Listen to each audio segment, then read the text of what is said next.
It's a lovely shirt, Kev. Cheers, John boy.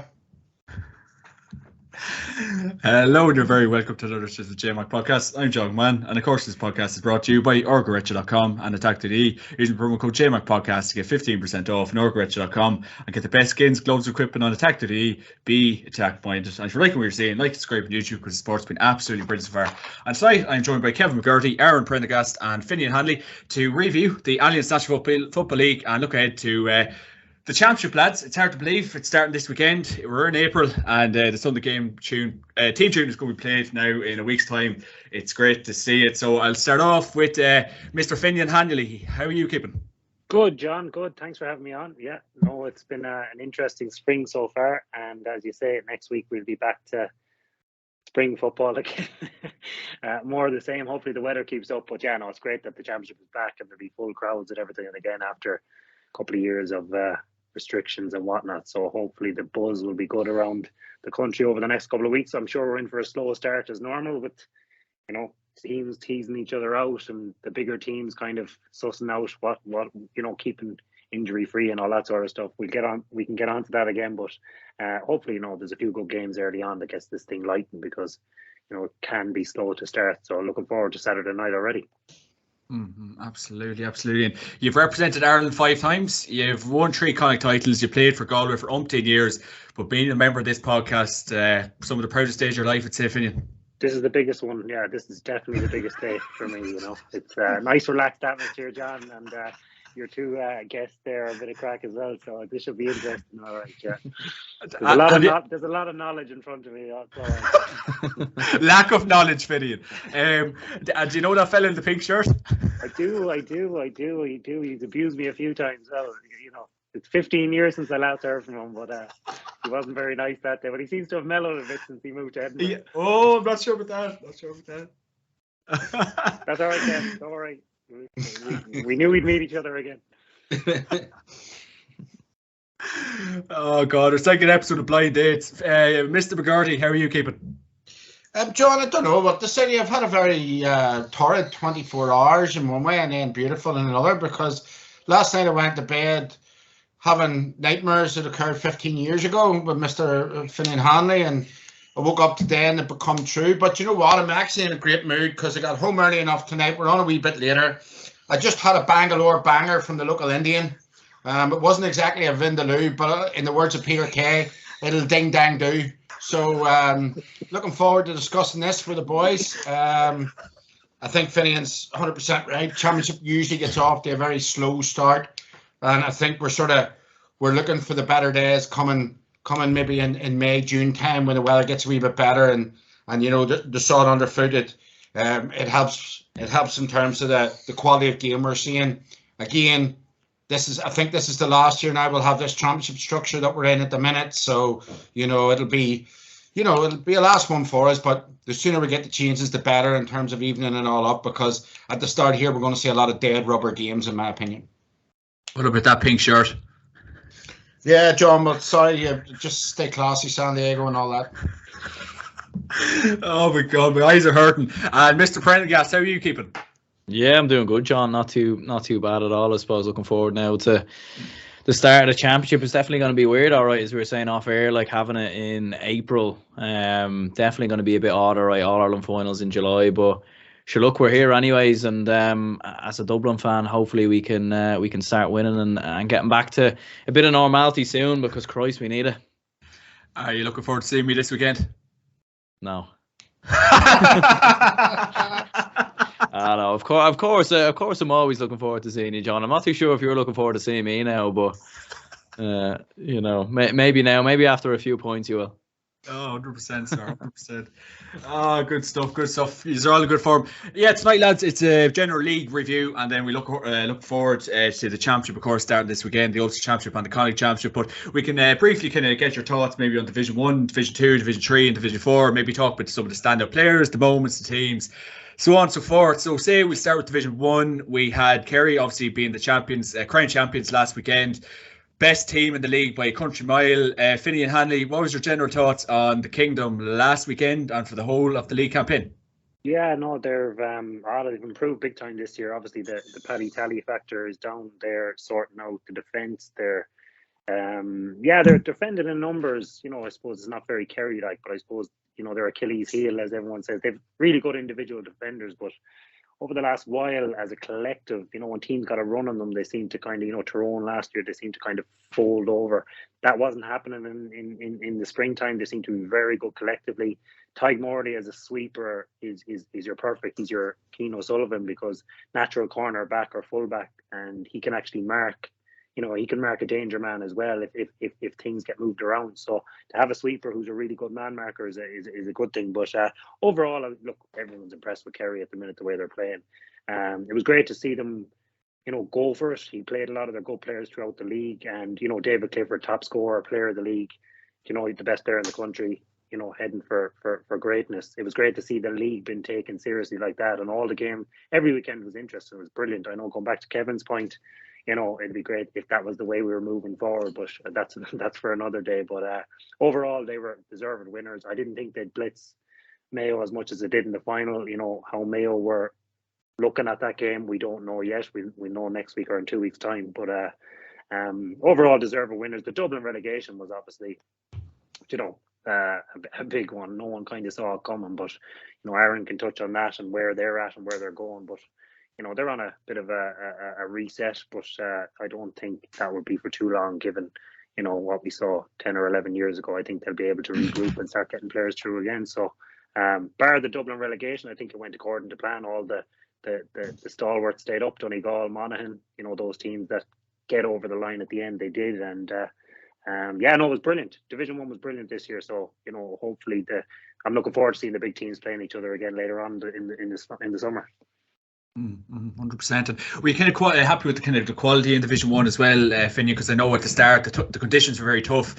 Blustery, wet, windy weekends, and in fairness, the players really did put in and showcase some great displays of football. But I suppose it kind of took maybe the last 2 or 3 weeks for the talent to come through. But were you kind of happy with the standard of football in Division 1 over the weeks, Finian? I was. It was great to see, these, particularly the attack side of it. I think, you had really good displays from top forwards, and we're looking at systems. And normally in the league over the last few years with the weather, the likes of a Clifford or Daniel Flynn or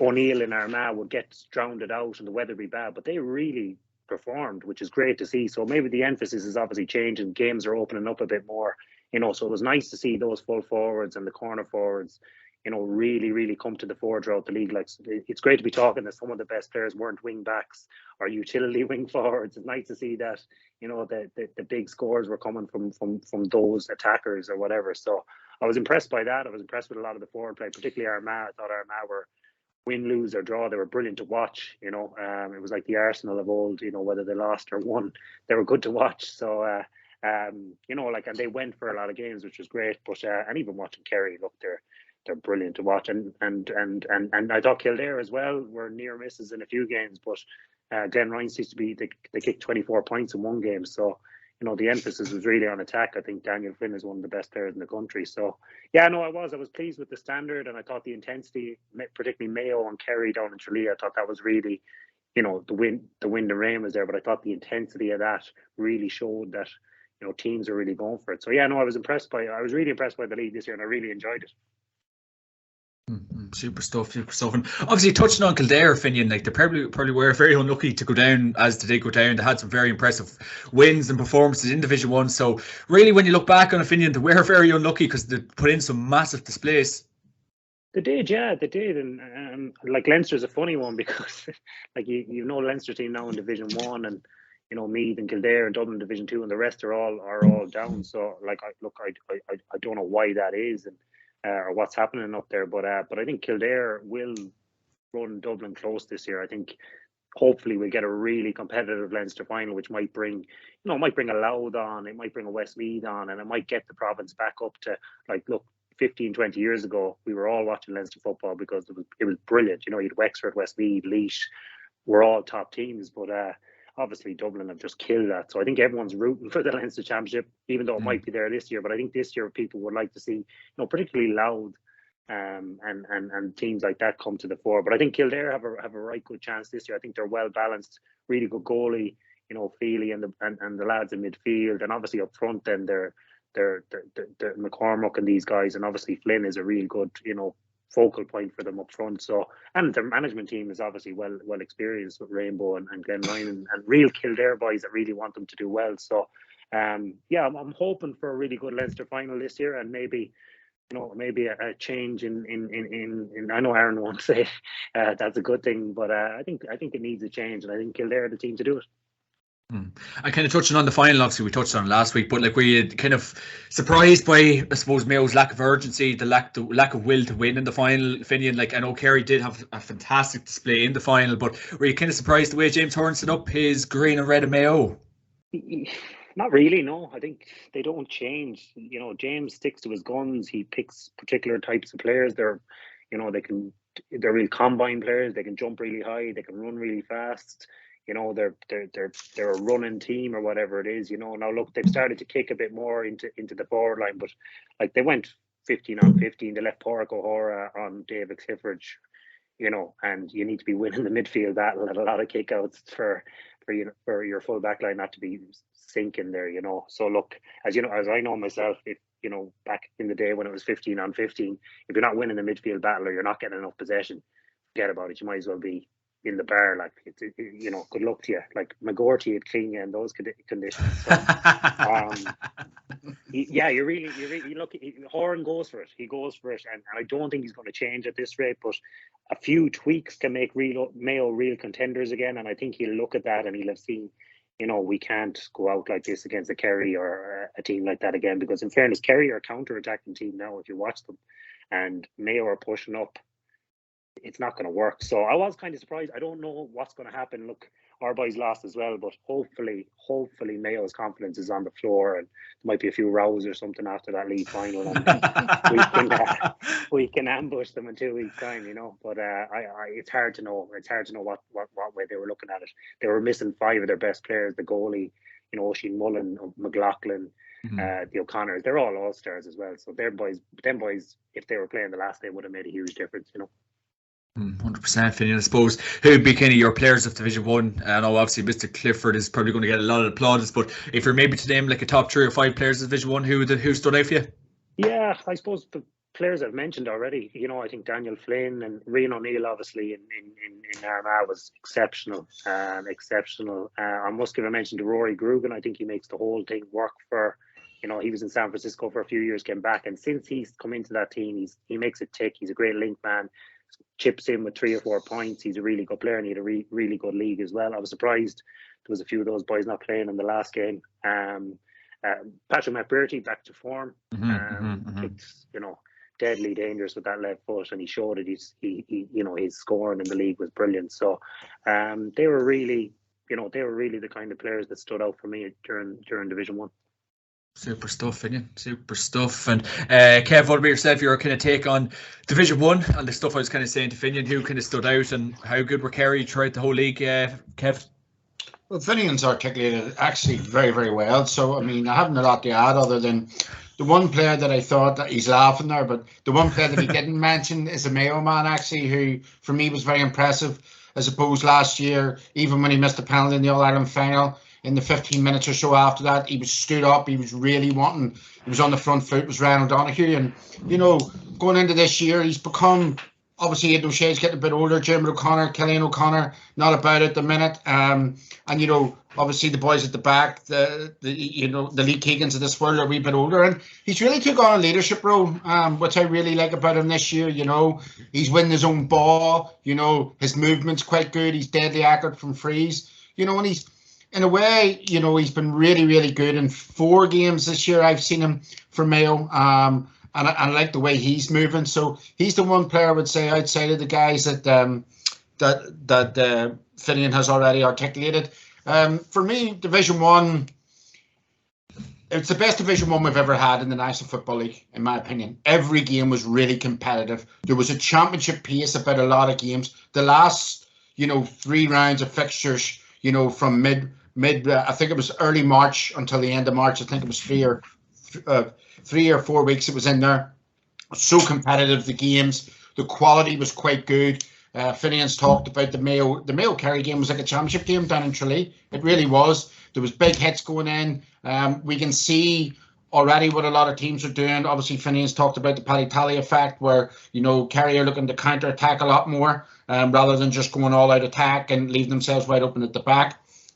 The big surprise for me maybe in Division 1 was how poor Tyrone were in the opening 2-3 games. Following on from last year, I wanted to see Tyrone kick on. You've probably seen in the last couple of days they're back in an Ulster Under-20 final. They've a really good underage youth coming up. Tyrone are always going to be competitive, and you know, at the minute they're a wee bit self-imploding, and we'll come to talk about that shortly. So they were quite poor to start off with, got their act together, but I still don't think they're anywhere near where they were last year. So that was a wee bit of a surprise. I suppose once again we must tip our hat to Monaghan. You know, every year the guts that they show. I think another guy in Division 1 we need to say it wasn't just obviously you get the plaudits for the penalty scored and then obviously the final point, but Jack McCarron has been consistently quality throughout the league, scoring all the time. And as I said to you, maybe week 2 or 3, Monaghan are a more rounded team than I think they've been in the last 10, 12, 15 years. They're not overly reliant on Conor McManus anymore. You know, they've got players right throughout the park. You know, they've got a decent, strong bench. I mean, they've got boys like Colin Walsh coming off the bench, who's a seasoned, very good performer. You know, Conor McCarthy started again. He's been more consistent. Ryan McInnesby's an excellent at wing half back. So, you know, there's so many talking points in Division 1. People will focus on Dublin going down, but I mean, you know, listen, Dublin are in the bushes waiting, and Aaron's going to tell us all about it shortly, you know. And I think they'll get their act together. They've two or 3 weeks now before they're out in the Leinster Championship. They get one or 2 wins under their belt. They get some of these young lads have blooded, you know, a wee bit of championship time, a wee bit more confidence. And, you know, they'll get 1 or 2 more players back. Maybe Colin O'Callaghan's going to come back in who adds a massive dynamic into that forward line. So, you know, just don't write Dublin off. You know, that'll be people's maybe surprise of the league is them going down. But I don't think it'll worry them too much. I think they'll be sitting, plotting a lot of downfalls right now, and I think they'll have a big say come the business end of the season.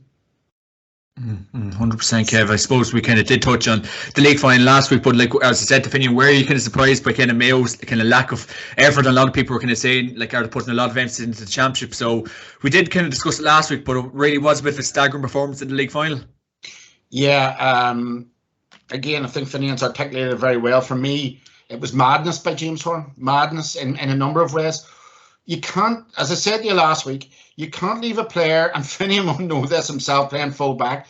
You know, James Horan's way of tactics did Pádraig O'Horan no favours last week. You know, he left him one-on-one with arguably the best footballer, the best footballer in the country at the minute. You know, and when he gets time and space, as I said to you, 6 balls go in there, he's going to win 3 or 4 of them. And with that guy's skill, you know, when he shoots, he scores, and, you know, Pádraig O'Horan's confidence is going to go down. So I think what the James Horan have learned from the game last week is that the only way to play Kerry at the minute is to starve that ball coming into a very potent full forward line. And I think we've seen a bit of that in the All-Ireland final last year with Tyrone's tactics. If we look at Conor Myler, if we look at Niall Sludden, if we look at Petey Hart, and if we look at Kieran McGeary, that 4, if you want to put that box 4 across the half-back, half-forward line, they absolutely suffocated ball going in to the Kerry forward line. They starved the Kerry forwards of space. And I think that's the only way teams can set up at the minute against Kerry, to be quite honest, and then hit them on the counter-attack. So, you know, I think James Horan will go away. I'll think about a lot of things. I think, you know, Aidan O'Shea is another conundrum we spoke about in recent weeks. He's got to think about that coming into the championship, you know, where that sits at. You know what, but James will obviously have, as again, Finney's articulated, he's got 1 or 2 options coming in now that haven't been about. You know, Cillian O'Connor's back, which is going to be huge for them in terms of firepower up front. That's going to be really big for them. Hopefully you can get Ruan and Loftus a couple of more games together in the middle of the park. I think they're a really good combination. I think they'll challenge that, excuse me, they'll challenge that Kerry midfield that's coming. They'll certainly give the Tyrone midfield of Kirkpatrick and Kennedy anything they want, and certainly they've once or twice over the last couple of years got the better of Brian Fenton and his midfield partner. So, you know, lots of positives for Mayo, but they really got to think about how they set up against a team like Kerry, or indeed against a team like Dublin, when you've got Conor O'Callaghan, Cormac Costello and Dean Rock in the full forward line. You can't expose your defence to that. And that was just The game was nearly over last week before it started because of them tactics. I suppose Kevin Ward and obviously Dublin going down, and it was tricky enough kind of circumstances to go down in Monaghan to kind of save their bacon. I think any team would struggle down there. I think the Kingdom probably would have struggled down in Clonus this year. So I suppose the Ward, the Dubs, obviously looking ahead to the Championship, obviously getting relegated to Division 2, Kev, it's probably not all doom and gloom. I think anyone really would have struggled down there on the final day of the league, Kev. So realistically, they're not in the baddest places everyone thinks they are. And another thing is, it suits them down to the ground at the minute because Kerry, all talk about Mr. Clifford, all talk about Tyrone, Mayo. The Dubs are working away in silence, Kev. Yeah, I think Desi Farrell will be really happy after he got that break at the end of February and they regrouped. And the last 3 performances in the league were pretty good.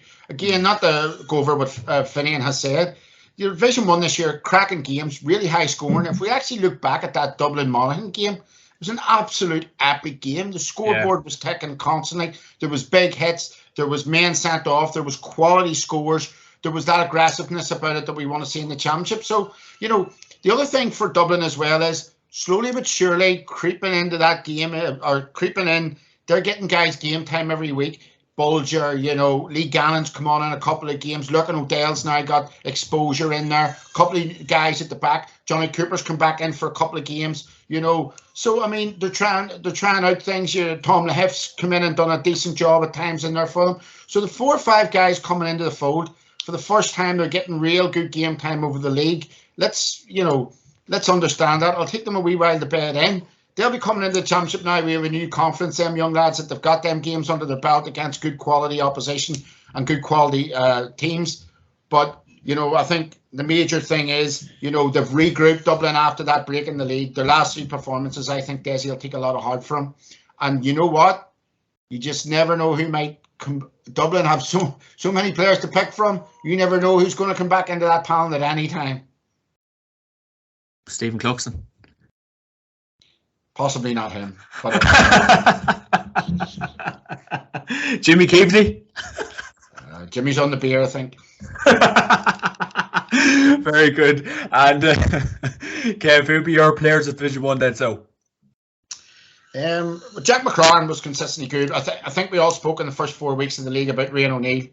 Unfortunately, Rian's league has now been blotted by the stupidity at the end of the Donegal game and the trial by TV that's occurred, which is a bit regrettable, obviously, because it looks as if he's going to miss the first round of the Championship. So, Rian had started really well this year. Finian had said about Rory Grogan. Rory's a guy I know really well. I coached him, and he's a powerful footballer, and he's very consistent as well. People don't see that.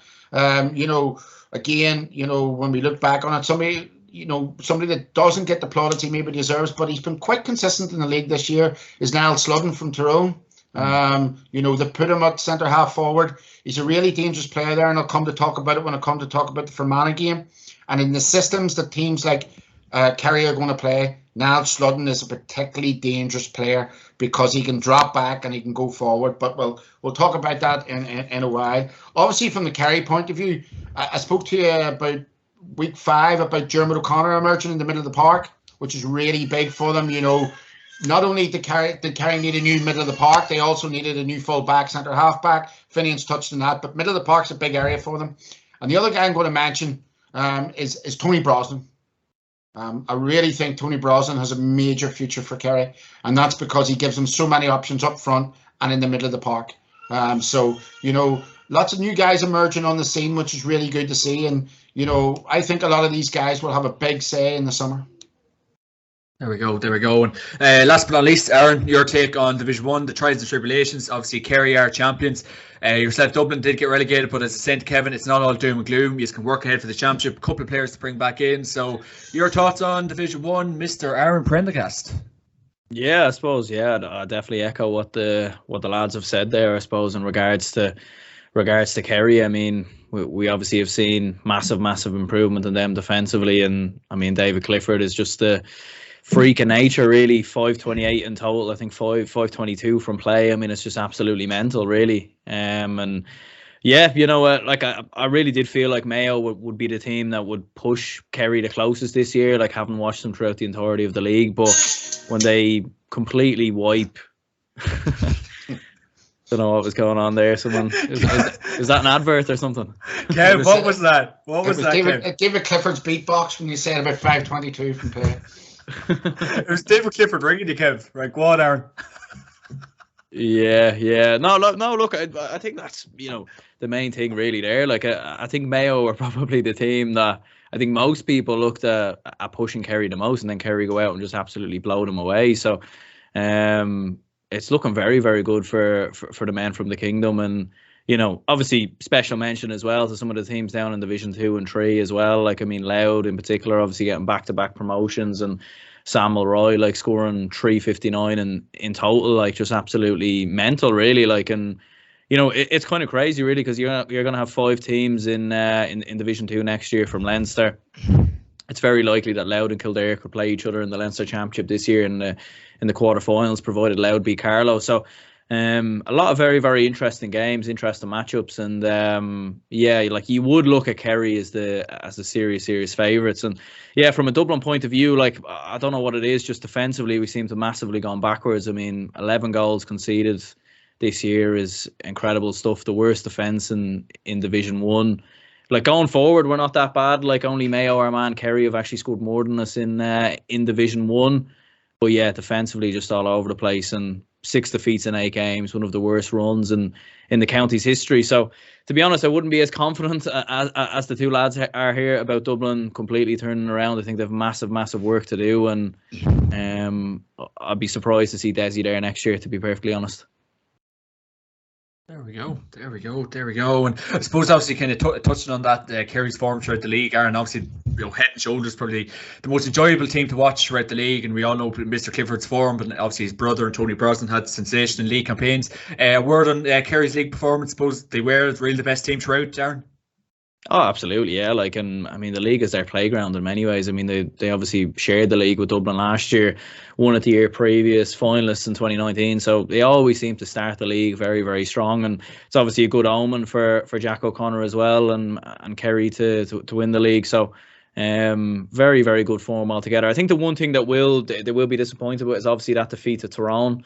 I think they would have wanted to right the wrong of that defeat to Tyrone in the All-Ireland semi-finals last year, and it's a weird one. Like, I don't think Tyrone are going to win the All-Ireland this year, but if Tyrone and Kerry play each other in an All-Ireland semi-final, like, if there's any team that could beat Kerry, it probably is Tyrone. So it's an interesting one, really, because like there's an old saying, really, stalls make fights, and I think Tyrone could have Kerry's number potentially further down the line, but I think the main thing really for Kerry now is just the championship. Like, that's the main priority. Like, you've seen in 2019 or 2020, sorry, when they won the league and then got knocked out by Cork. Like, it wasn't like you had parades in the streets or anything like that from the Kerry supporters. So, the main thing is the championship. Really, they won't really care too much about the league. Like, no one's going to talk about this game really come the end of July. Like, if you're a Kerry supporter. 100%, Darren, 100%. And who would have been your players of Division 1? Yeah, well, look, I know it's the obvious choice, and David Clifford, you can't really look past him, but Ryan O'Donoghue's done brilliant for Mayo, like 238 in total. And I do think the Mayo, like, because of the injuries that Mayo have had in Tommy Conroy, without having a fit Killian O'Connor, they probably lack like natural shooters. Like, I think Matthew Rowan is one around the middle, and I think he's probably in the conversation as well, to be fair. So I think Ryan O'Donoghue's done really well, probably carried Mayo at times. Special mention to Paul Conroy as well. I mean, his performance in that Division 2 final against Roscommon was exceptional. I think 4 or 5 points in the first half, which were just out of this world, really. Jimmy Hyland as well, brilliant for Kildare, 233 in total from him. So yeah, I'd probably look at Clifford, O'Donoghue, Hyland maybe in my top 3, and probably Matthew Rowan and Conroy maybe, I suppose, slowly following up. There we go. Good stuff, lads. Good stuff. And moving on to Division 2, obviously Roscommon came out on top in Division 2. Obviously, Division 2, they were champions 2018. Better self. So your take on Division 2, Kevin? Obviously, Derry, Galway, and Roscommon being the standout teams. But Kev, Division 2, nice, wide open, and anything really could have happened in that league. It was just the trial and stuff. Yeah, I think there was 3 standout teams. Although I said there was only 2, so Finian's going to go to town on me here because I said that Galway wouldn't go up. But look, they did. But I mean, sort of what I was saying was right. their Achilles heel came back to bite them, loose at the back, and they hit with a sucker punch in the last couple of minutes of the Division 2 final. Look, job done for Galway. They're back where they want to be. The big aim now is for them hitting into the championship, and I'm sure, Mayo are sitting and wait there. It's a big game for both teams, and I'm sure that Finian can give us a bit more insight into that. I just don't think they've solved the problems that they needed to solve. Again, very much like Kerry, excellent up front. Lots of guys during the league, like young Tierney, they're really impressive during the league, scoring, turn over the scoreboard. Their big problem is at the back and maybe with their kick-outs. So Finian will talk to you a bit about that. Roscommon, really good league, powerful league, great story, sort of yo-yoing up and down now, so they need that bit of consistency. See, as I say, keep on going back to it. Seen them against Down, I just knew then, did lots of options. They look really good and slick up front. They look a really good condition team as well, really fit, work rate really good. So yeah, really impressed by them. Suppose Derry was the big letdown in this league for me. Derry, the common team, they have some really, really good players. I see today they've been hit with another blow. Young Kieran McFall looks as if he's left the panel. Gone, yeah. Really, really good footballer, Kieran, very versatile player as well. So, that's not great for them. And, they're going to have to regroup for the Ulster Championship now for the winners of the Tyrone Fermanagh game. You would expect maybe Tyrone to win that. We'll come on to talk about it. But, it's a big regroup for Rory Gallagher, because I would think that he would be aiming to get up from the league. It sort of come down to them last 3 games. Sort of when that game happened against Galway just really cut them open, cut them to pieces. The golfing class that day was immense. And, obviously they got a draw down in Roscommon. So,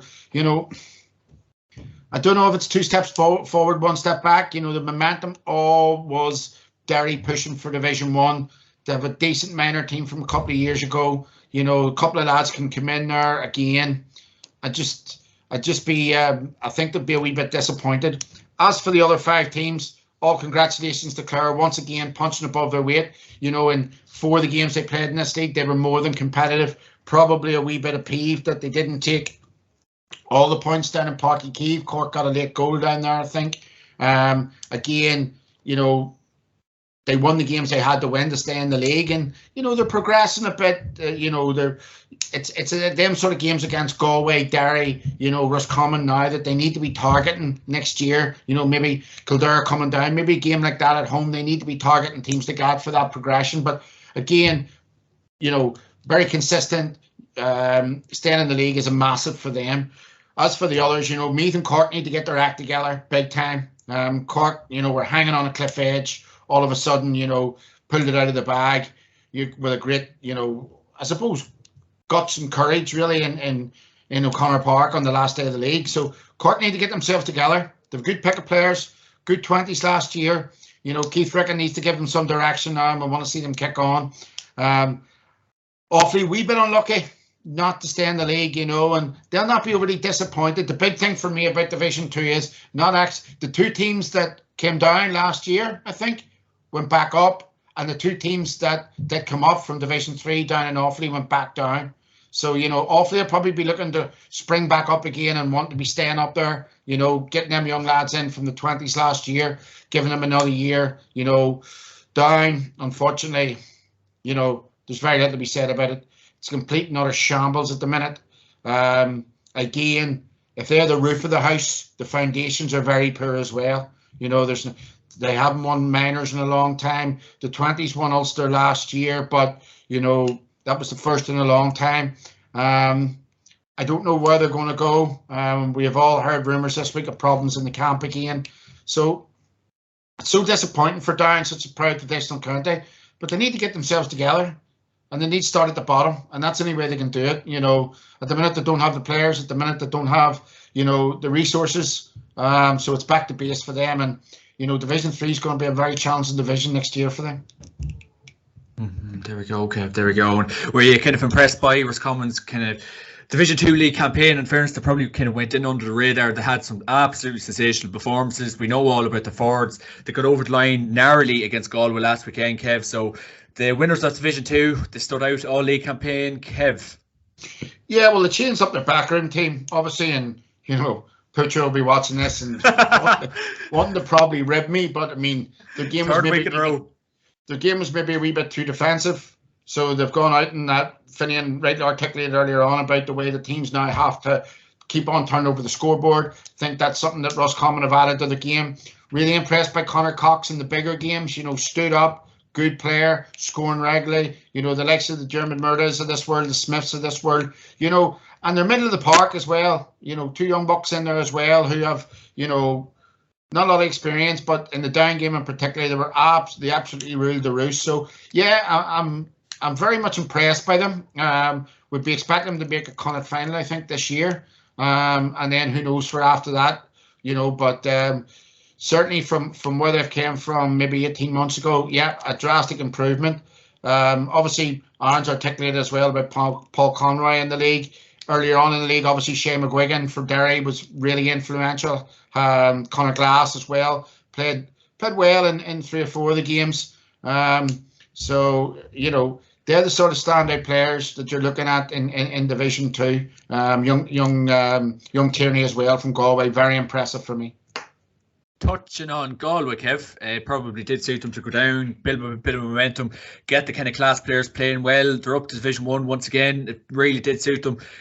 And they're going to give the championship a good rattle, I feel, Kev. So not a bad season so far for Finian Hanley's Galway.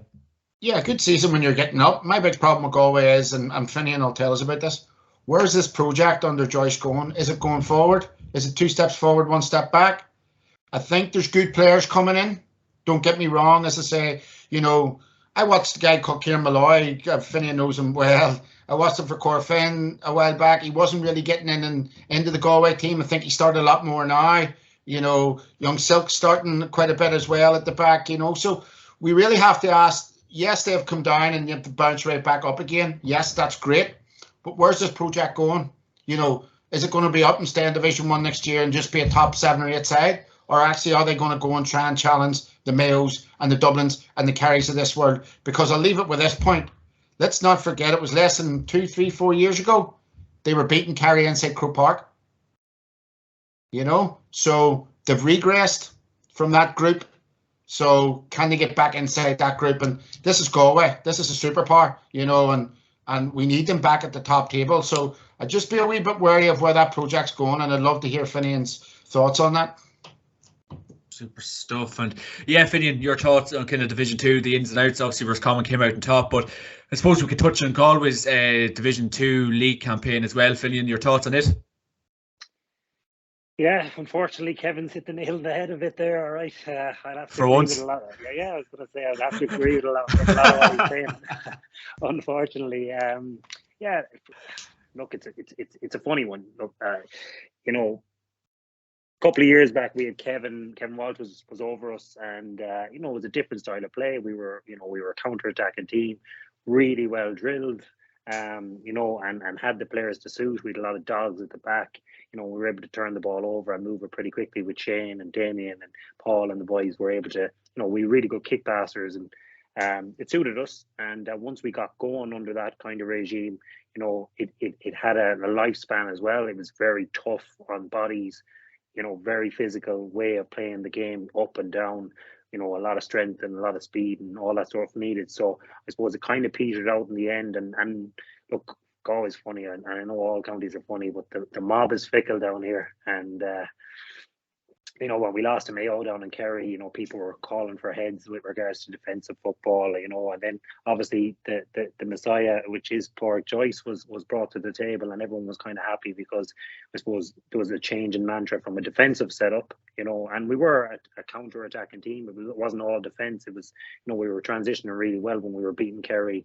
Mayo, Kevin Walsh had Mayo's number for 3 or 4 years. He knew exactly where to put the bodies and frustrate Mayo. But Pádraig has come in, he's kind of changed the personnel, or Kevin mentioned Malloy there. Malloy was playing full back. Malloy's a wing back for Corfin. He's a chasing wing back up and down the pitch.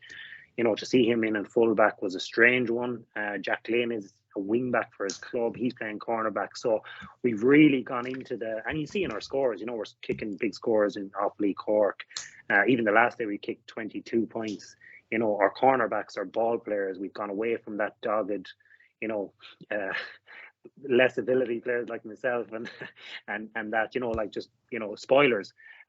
So you can see that in the games and the way we're playing, we're putting up big scores, but Christ, we're particularly the last day, Roscommon could have got 2 or 3 more goals. So Park will be worried in that regard. I think we'll have to start batting down the hatches a bit and tighten up. I think we've got some good defenders. John Daly's really good. Killian McDade's really good defender. Liam Silk's a really good defender, but they need support and they need to work as a collective. The last day, obviously, the goal, Jeremy Murtagh's goal, would give lads nightmares. As I said, I wouldn't like to be at that video analysis session, because it was just, to run around 10 players and stick it in the net is unheard of in the modern game. So. To the point of 2 steps forward, 1 step back. Yeah, look, it's, we haven't beaten Mayo in a couple of years. We went down last year. We have bounced back up, but 2 weeks now for both Galway and Mayo is absolutely massive. To get the championship started, it's great that it's on. There's pressure on both managers. Supporters in both counties are looking for a real kick, looking for something to hang their hat on. If we lose, there'll be questions being asked, of this project and where it is going, because look, Galway, I don't want to get into the politics and what happens in Galway football at underage and the lack of facilities here, with no lights for games. There's a lot to be said about Galway. Galway is party town, and in our football it's kind of Irish. Look, 98 will happen, and 2001 will happen, and Sean Percival grandson will rock up and be unbelievable, and Paul Conroy will kick 10 points, and Shane Walsh will run around every player from the goalkeeper out and kick 1-7. It's a little bit hopeful for ourselves, I feel. Now obviously the boys will have a plan for Mayo, and I hope that once we tighten up at the back we'll have enough going forward, but we can't say much until 2 weeks. We don't know where I don't know where Galway are at, really, because I thought Division 2 was quite poor this year compared to other years. I think, Clare did really well, and, there was Offaly. Meath were missing a lot of players early on, and we played them in the first round. I think they were missing 12 of their starters, so I don't know where Galway are, to be honest. I hope we can turn Mayo over in 2 weeks' time. I'm looking forward to it, but it's very hard to call, and it will tell a lot on where this project is going, as Kevin said. Can I just ask Phil a question? If I don't mean to interrupt. Sorry, Aaron, but I remember sitting with an Ulster football manager just gone past, and they couldn't believe in some of the manager circles that Kevin Walsh got the road. They actually couldn't believe it. It was like a coup d'etat against him, because if we actually look at it now, Finlay, and what you're saying about that style of play, that's almost the way that the only way you can beat Kerry is counter-attack. The way that he was set up 3, 4, 5 years ago. So, it's I just thought I'd say that to you. People couldn't believe that the way Kevin Walsh was treated. Yeah, no, look, the mob is fickle, as I said down here, and we all think that we won the All-Ireland in 98 with these brilliant footballers. It was a different time. And to our detriment a bit after that, every year was kind of, sure, we can win the All-Ireland. Galway were in Division 3 in 98 and won the All-Ireland. Came from nowhere. Every year here there's an expectation. And there's people at home tonight drinking tea in Galway going, we'll win the All-Ireland this year. I swear to God that is going on across the world. Sure, if we beat Mayo, we might, we won't lose to Roscommon again, and Jesus, you get a good quarter final. Do you remember 98 when we did it? And that's 25 years ago, you know what I mean? And I remember when I came in first, it was always every year we're like, and even we were like, sure, we'll win the All-Ireland this year. We've Jan, we've Paul Clancy and Michael Donlan. Sure, this is great. So I guarantee, always like that. And I think once we started kind of losing our way a bit under Kevin, losing some matches, but people were like, Irish too defensive. Let's cut that out. Galway are Galway are attacking team. Let's kick the ball in, and all that sort of stuff. So there was a bit of that in it, I think. But look, Kevin did a phenomenal job from where Galway were. He took us to really where Galway could get. Like, Galway weren't going to win the All-Ireland. When I was in there myself, I didn't see us winning the All-Ireland, but I did see huge improvements. We took out Mayo a number of times. Kevin's, as a coach, Kevin Walsh is one of the best in the country as a coach. Like, Kevin Walsh could take an under 10 or an under 11 and make him into an unbelievable footballer. I suppose the problem Kevin had with some of us is we were too old and you couldn't change us. We're institutionalized. We couldn't change from the thick footballers we had learned to be ourselves. But I think if Kevin came in. Where I would see Kevin coming back into Galway, if they could, is in as underage director of underage football. Now, I don't know what is happening in underage and schools and stuff here, but he would be the perfect coach. He's got his own book now on coaching and foot movement and all that sort of stuff. He's really, really good at the stuff that made Dublin really good under Jason Sherlock. Kevin knows that inside out. So I'd like to see him come back in that capacity. But yeah, no, look, it was a strange one, but people were calling for Porrick. So a lot of pressure now on Porrick in 2 weeks' time. And Finian, obviously interested to hear your take on Derry's form throughout the league, because we obviously thought they were going to be the next best thing as well. So your take on maybe Derry's form, and obviously Ciara McFall has recently left the panel, and obviously Rory Gallagher was probably disappointed with the way the Derry men finished off the league. So I suppose it's not panic stations. They have another crack at promotion next year, so there'll probably be a lot of folks, like a lot of teams, into the championship. Yeah, they're a funny one. Look, I get proud, traditional county Derry are, and obviously they've been on their knees for a while. They had to go way back down to Division 4. There's a lot of soccer in Derry as well and stuff like there's other sports happening there too. So I don't know how that has affected them. But, with the Slough Neil thing happening over the last while, surely that has given them some sort of lift. The fact that, they really competed this year, they were close to Division 1, that's where they want to be. But Ulster is tough, man. Jesus, it's you've got, I think Monaghan are going to win Ulster. I think Tyrone and Donegal, it's very, very hard. And even if they place really, really, really, really well, will they beat a Tyrone or a Donegal? I just think there's an extra player or two in those teams to take them. I don't see them getting the scalp this year. I see them going close, but I don't see them getting over the line in the championship match. Look, backdoor is there as well, and there'll be dog eat dog in the backdoor. So, you could have a Mayo or Galway, you'll have a Derry, you could have an Armagh, you could have a lot of teams in the backdoor this year, and there'll be some really good games. And, that might be the place for Derry to try and get a run this year. I don't see them now. The boys might think different, and Kev, your point on this being an Ulster man, I just don't see them toppling one of the top three this year. Fantastically, Conor Glass is a class player, and obviously McGuigan, after his meltdown, you had a few of those, Kevin, your day, a few of those. Still does. It reminded me you're all right, but no, look, it shows the passion that's there as well, and it's great to see it. A class act like that, a really skillful forward, and he going crazy over a bad decision, which he was right about. So look, Rory Gallagher, experienced guy, but I don't see them featuring an Ulster running the back door. And what's your thoughts on Kev's pink shirt, Finian? Oh, it's class. As I said, they're always ready to go out in Edinburgh, just in case some randomer rocks up on a Tuesday night to go for a few pints. Welcome anytime, mate. Welcome anytime. Yeah, I'll be over, don't worry. The only thing is, Finian, Kevin doesn't drink. He's off the drink at the minute, apparently. So. Fanta. With a bit of Jameson. And your players of Division 2, Mr. Finian Hanley. Yeah, look, I'm going to give a nod to my old pal Conroy. Brilliant league, 32 years of age, coming back after a snapped leg. Fantastic. One of the best midfield performances, regardless of championship or league. I think we saw last week, 6 points. It was quite open, and people are saying, it was open, but 6 points in Croke Park any day is a serious haul, and he was putting in tackles. And as I said, he trains harder than most, and he's a real proud Galwegian as well, and he loves dragging those boys on. And if we don't have him, we're goose. So I'm going to say Paul. Cathal Heenahan was taken off in a lot of games, but I thought he had a really good league final. He was man of the match in the Sigerson final. Roscommon were interested in that they played, Kevin's point earlier, that they played two wing forwards, actual forwards, Kieran Murtagh and Cathal Heenahan. Cathal Heenahan's the future 15 for Roscommon. He's a phenomenal footballer, but he's a scorer, and so is Murtagh. So that kind of shows where they're going this year. They've gone away from the workhorses, and they want boys who can kick scores in their six forward, which is great. They'll be entertaining to watch. I thought he was a find for Roscommon. Look,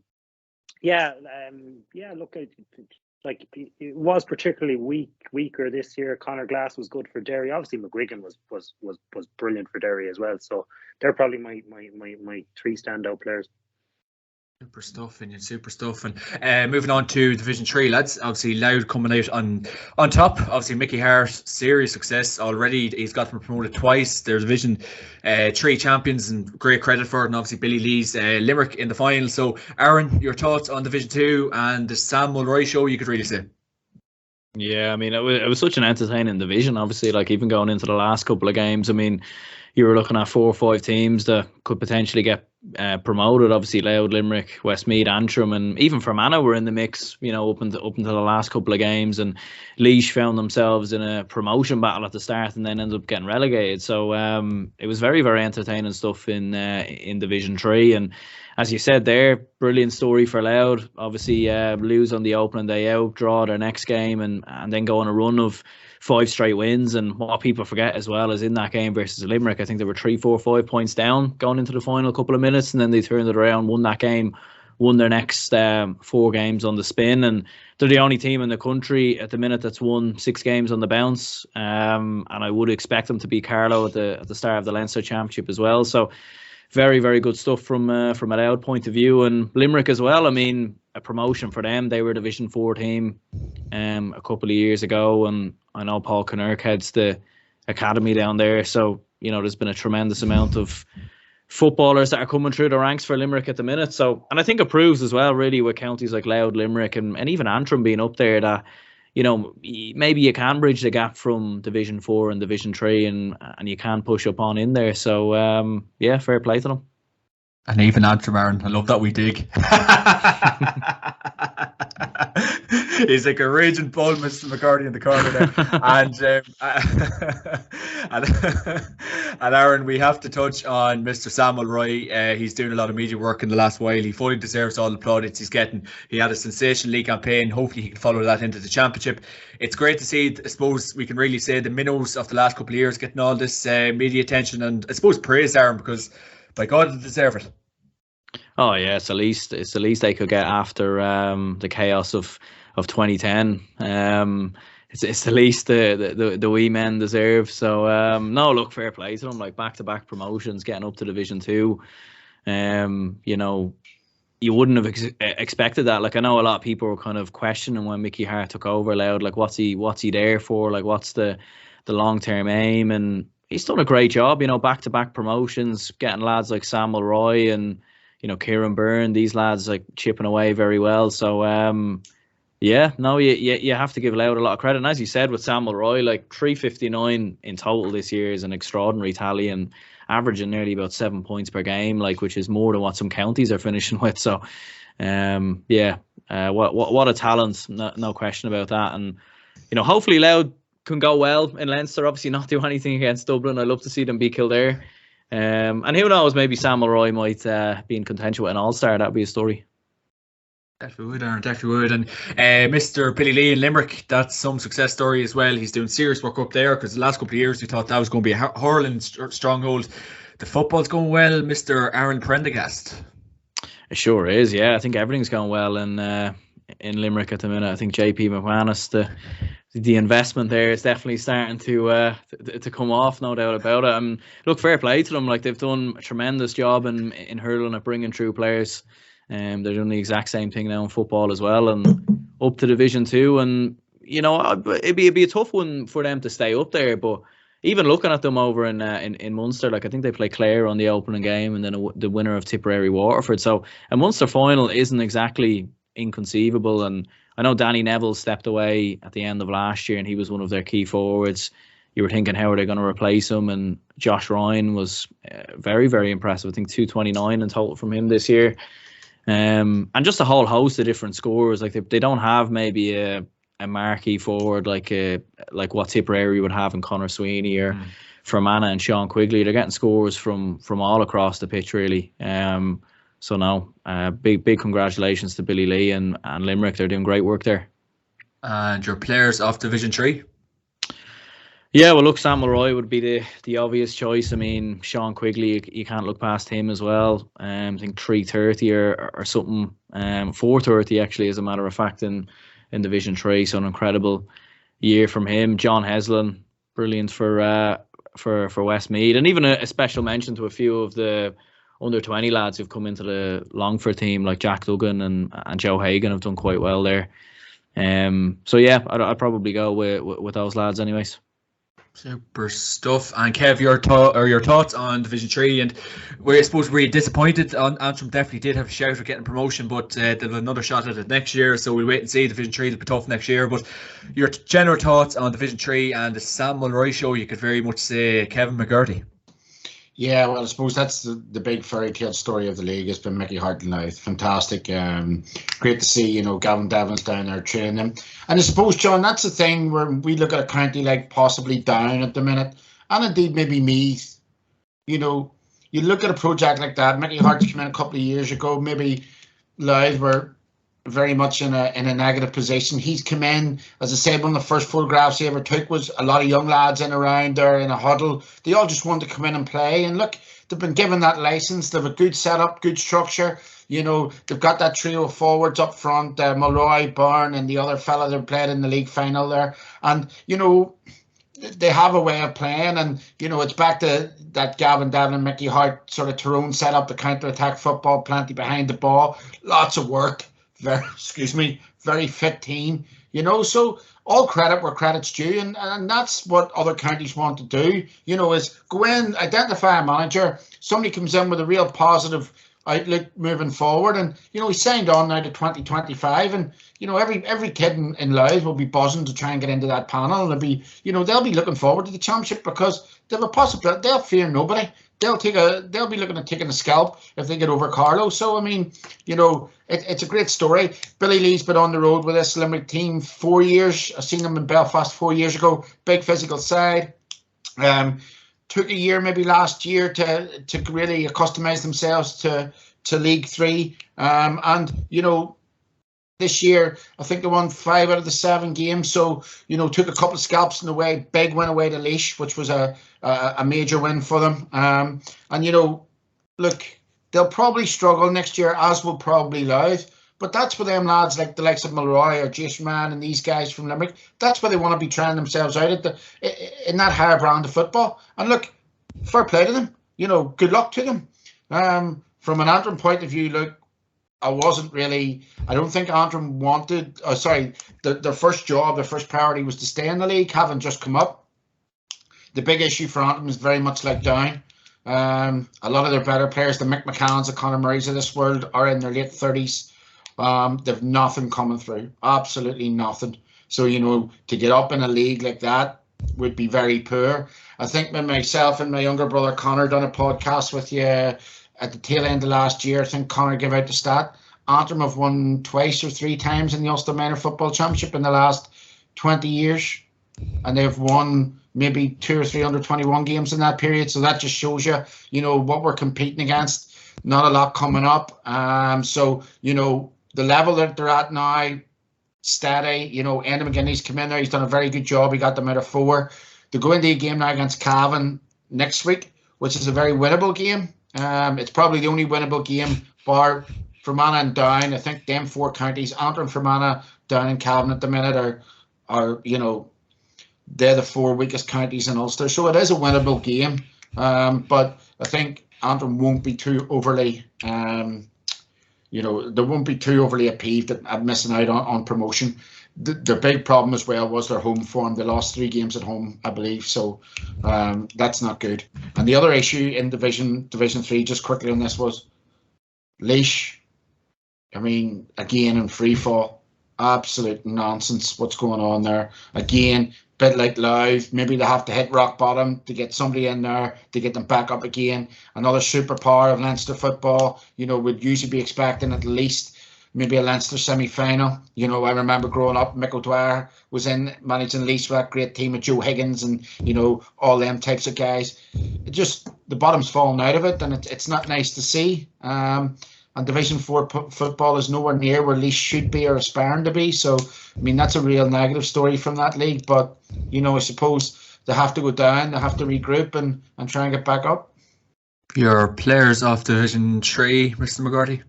Well, I don't think we can look past Sam Mulroy. Kieran Burton was also excellent for Louth. I thought, he kicked a lot of scores from play. And he was good foil for Sam Mulroy when other teams were maybe concentrating on him in defence.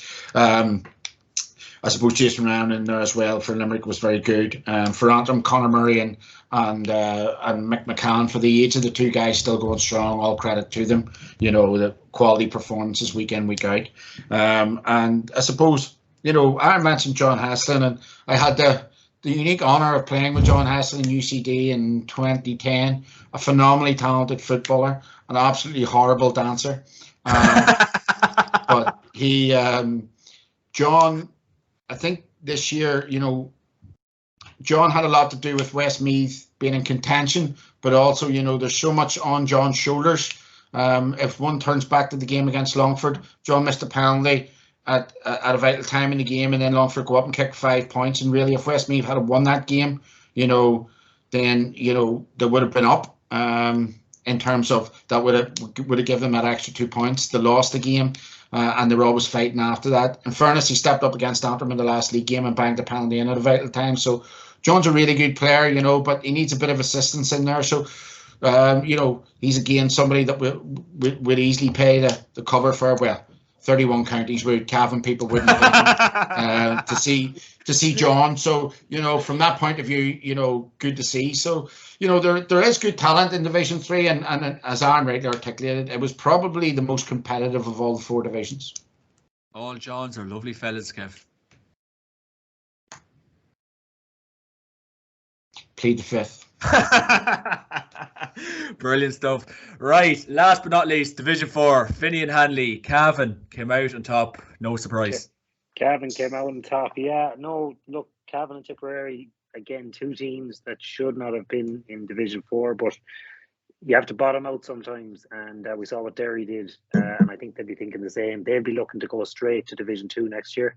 They won Munster and Ulster championships 2 years ago. There's no way they should be down there with the calibre of players. Tipperary were in an All-Ireland semi-final in 2016. A lot of players have gone. Quinn Livin, I actually met Quinn Livin in New York there a couple of weeks back, so I think he's on the move, and I don't know, is he coming back or what, but Conor Sweeney's still carrying them.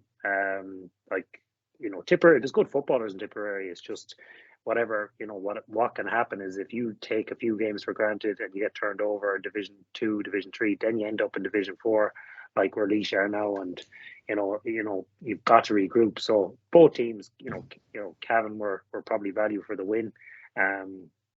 They, like Cavan, another good side, have fallen back in recent years. They were in Division 1. They had a couple of wins against Galway to get up to Division 1, 16-17. And, Garage McKiernan, top scorer again, still kind of carrying them. Park Faulkner at the back. They rely heavily on those lads. If they were to lose any of those, they'd be in big trouble next week. I think there could be an ambush on the cards up in Belfast. So we know how to do ambushes up here. Yeah. My God, just do. Yeah. Carrigan Park could be. I'm looking forward to that game now. That's the type of game you'd like to go to. I think there'll be a bit of bite to it. But and I think, look, Cavan and Antrim aren't a million miles away from each other. So, look, both teams deserve to come up. They're the best teams. Mentioned to London. London, nearly in 2019. Should have bet Galway. I was at it in Ruislip. A couple of decisions didn't go their way at the end, and they could have turned Galway that day. They had a run in the championship a couple of years back, but this year they seem to be kind of pulling together. It's a difficult one over there with training and everything, but decent team. They're playing Leitrim. You just don't know. They could get their acts together and possibly turn a Leitrim over. So. I mentioned to them they were going really well. They fell off a bit of a cliff at the end of the league, but they had a couple of wins on the trot. So, and then look, teams that have fallen back. Waterford don't seem to be improving. Carlow have gone back from where they were under their, the defensive system they had in there a couple of years back and things like that. So, the Tailteann Cup is going to be interesting this year. I think. I hope it is, and I hope it's exciting, and I hope people really buy into it, because you do have, you've got Fermanagh, you've got Antrims, you've got, teams like that will be in that Tailteann Cup this year and are awfully even. A team like that could win a Tailteann Cup, massive boost for the county. If you're the best of the rest, then you start building. And obviously, we could talk all day about tiered systems, things like that. But if people take it seriously, and you were to win a Tailteann Cup, it's huge for a smaller county, because you're not winning an All Ireland anytime soon. So to be the best of the rest, I think it'd be a big thing for an Offaly or Fermanagh or someone like that. So I think teams will put a huge emphasis on it. Well, I hope they do as well, you know. So look, Division 4 went according to plan, you know. I suppose, Finian, obviously a word on Leitrim and Sligo, obviously that their game turned out to be a damp squib the last day of the league, and you know, God knows what could have happened if they played it on Saturday. Obviously the GAA last minute decision from them to turn it around, but a word on them, obviously Andy Moran's first year in charge of Leitrim, and Tony McEntee over Sligo as well, so encouraging signs maybe for next year to give the Division 3 push. Yeah, no, I think, yeah. Look, Andy Moran's gone in there, his first job. You know, like Leitrim have some good footballers, but it's a tough gig. It's a tough gig in Leitrim. You know, you're playing Roscommon, Galway, Mayo. You know, like 3 really strong Division 1 teams. You know, and it's very hard to get a run. You know, a win in the back door is really all they've been hoping for over the while. I don't see them beating one of those teams over the next while. So I don't know what success is in Leitrim. You know, you start winning minors under 20s, you know, like what is deemed a success, I don't actually know, and what Andy is trying to do with the project there, you know. So I think getting a couple of wins, but again, you know, Tailteann Cup, is that something that they can aspire to do over the next couple of years? Maybe it is, but it's a tough job. Tony McEntee has found it very, very tough in Sligo as well, and obviously they're heading to New York next week, or this weekend, sorry, and you know, they're on the back of, you know, despicable, the worst news that they could have got last week, you know, and such a sad occasion for a lot of those guys who would have been really good friends with Red Oak Murphy. So a tough couple of weeks, and I hope they do rally and put in a couple of performances, because, you know, it'll be fitting for the guy that they, you know, their teammate as well. So tough for those two counties to, like, Sligo were brilliant when I was playing. You know, we had a couple of defeats to Sligo, really, really good players. So there's football in Sligo when they get their act together. So you know, it's building. They won a minor a couple of years ago, so hopefully they can build on that, because obviously it'll make the championship better if we have more Connacht teams competing. But I don't see them featuring. I think the top 3 in Connacht are going to feature this year, and it'll be Roscommon, Mayo, or Galway. And a word on Tipperary's Division 4 league campaign that started off poorly. Finian kind of got the house in order, obviously got to the league final, Cavan bet them, but, you know, encouraging enough signs heading into the championship, because at the start of the year we didn't really think it was going far. Conor Sweeney stepping up to play big time, as you said. Mickey Quinlivan would be a great lad to have about there. He's not there this year, but they'll be kind of confident enough heading into the championship, Mr. Handley. They will, yeah, they will.